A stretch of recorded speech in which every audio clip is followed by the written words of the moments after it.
ఓ విచిత్రమైన పరిస్థితిని ఆలోచించండి. ఒక కేసులో అప్పీల్ గెలుస్తారు, కాని చివరికి కేసు ఓడిపోతారు. అసలిది ఎలా సాధ్యం? రండి, దాదాపు 160 ఏళ్ల క్రితం బ్రిటిష్ ఇండియా కాలం నాటి ఒక ఆసక్తికరమైన న్యాయపరమైన చిక్కుముడిని విప్పుదాం. ఈరోజు మనం తెలుసుకోబోయేది 1860 నాటి ఒక నిజమైన కోర్ట్ కేసు గురించి. దాని తీర్పు ఎంత విచిత్రంగా ఉంటుందంటే అది మన సాధారణ తర్కానికి అస్సలందదు. ఒక వ్యక్తి అప్పీల్ గెలిచి కూడా కేసులో ఎలా ఓడిపోతాడు? ఆ వింతైన కేసు కథేంటో ఇప్పుడు చూద్దాం. అయితే ఈ కథ ఎక్కడ మొదలైందంటే మద్రాసులోని సుధర్ అదాలత్ అనే ఒక కోర్టులో. అక్కడ చాంపార్టీ అనే ఒక టెక్నికల్ కారణంతో కేసుని మొదట్లోనే కొట్టేశారు. సింపుల్గా చెప్పాలంటే చాంపార్టీ అంటే ఒక గొడవలో సంబంధం లేనివాళ్లు వచ్చి, మీరు గొడవపడండి, ఖర్చంతా నాది, గెలుస్తే నాకు వాటా ఇవ్వండి అని అనడం లాంటిదనమాట. కోర్టు మిస్టర్ ఫిషర్పై సరిగ్గా ఇలాంటి ఆరోపణే చేసింది. లాభం కోసమే ఆయన ఈ కేసులో తలదూర్చాడని అభిప్రాయపడింది. కింది కోర్టు ఫిషర్ను బయటి వ్యక్తిగా చూసింది. కాని ఈ కేసు లండన్లోని పెద్ద కోర్టుకు, అంటే ప్రివీ కౌన్సిల్కి వెళ్ళినప్పుడు వాళ్లు దీని పూర్తిగా తిప్పికొట్టారు. ఫిషర్ బయటి వ్యక్తి కాదని, మొదటినుంచి అతనే అసలైన పార్టీ అని తేల్చి చెప్పారు. అంతే, మన పజిల్లోని మొదటి భాగం ఇక్కడే సాల్వ్ అయ్యింది. మిస్టర్ ఫిషర్ చట్టపరమైన వాదనలో తన అప్పీల్ను గెలిచేశాడు. ఆ చాంపార్టీ అనే ఆరోపణ నిరాధారమని తేలిపోయింది. మరి అప్పీల్ గెలిస్తే కేసు కూడా గెలవాలి కదా. కానీ ప్రివీ కౌన్సిల్ ఆ టెక్నికల్ పాయింట్తో ఆగిపోలేదు. కేసు లోతుల్లోకి వెళ్లి అసలు ఒప్పందంలో ఉన్న నిజానిజాలను పరిశీలించాలని నిర్ణయించుకున్నారు. ఇక్కడే అసలు కథ మొదలవుతుంది. సరే, ఇక రెండవ భాగానికి వద్దాం. అసలు గొడవంతా దేని గురించి? ఒక రాజ్యం కోసం జరిగిన ఒక డీల్ గురించి. ఒకవైపు కమలానాయకర్, అప్పుల్లో కూరుకుపోయిన ఒక జమీందార్. మరోవైపు జిఎఫ్ ఫిషర్, డబ్బున్న ఫైనాన్షియర్. డీలేంటంటే జమీందార్ గారికి అర్జెంటుగా డబ్బు కావాలి. ఫిషర్ ఆ డబ్బు ఇస్తాడు, కాని బదులుగా జమీందార్ భూముల్ని లాభదాయకమైన లీజుకి తీసుకుంటాడు. Simple deal. కానీ ఇక్కడొక కీలకమైన కండీషన్ ఉంది. అంతా దేనిమీద ఆధారపడి ఉందంటే ఫిషర్ డబ్బుతో తిరిగి రావటంపైనే. డబ్బు చేతికి వస్తేనే లీజు, లేదంటే డీల్ లేదు.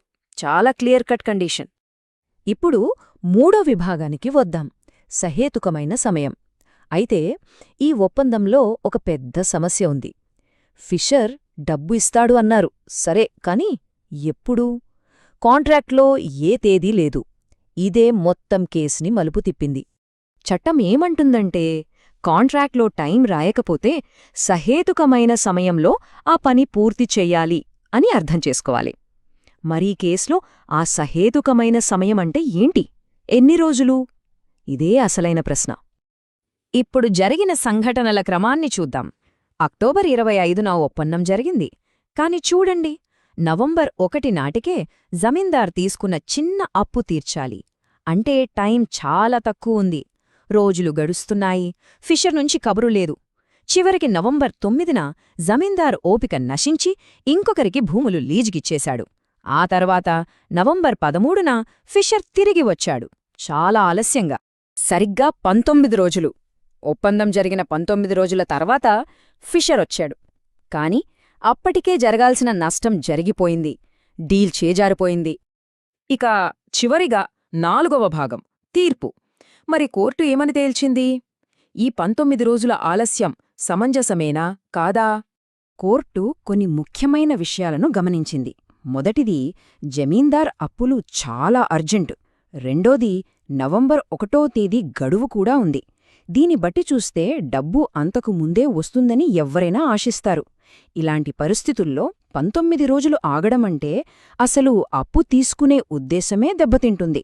అందుకే ఈ ఆలస్యం అస్సలు సహేతుకమైనది కాదని కోర్టు తేల్చింది. అందుకే కోర్టు, జమీందార్ ఆ ఒప్పందం నుంచి తప్పుకోవడంలో తప్పులేదు అని తీర్పిచ్చింది. చూశారా ఎంత విచిత్రంగా ముగిసిందో?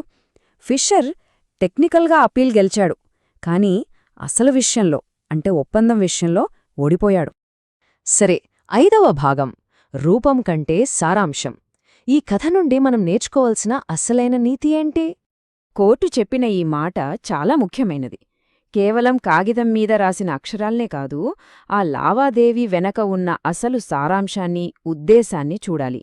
అంటే పరిస్థితులను, సందర్భాన్ని కూడా పరిగణనలోకి తీసుకోవాలి. కేవలం రూల్స్ పట్టుకొని వేలాడకూడదు అని అర్థం. చూడండి, 1860లో జరిగిన ఈ కేసు ఇప్పటికీ మనకొక గొప్ప పాఠాన్ని నేర్పుతోంది. న్యాయమంటే కేవలం చట్టంలోని పొడిపదాలు కాదు, దాని వెనుక ఉన్న స్ఫూర్తి. కొన్నిసార్లు పెద్ద చిత్రాన్ని చూసినప్పుడు చిన్న చిన్న వివరాలు, రూల్స్ అంత ముఖ్యం కాదనిపిస్తోంది కదా. ఈ కేసు దానికొక చక్కటి ఉదాహరణ.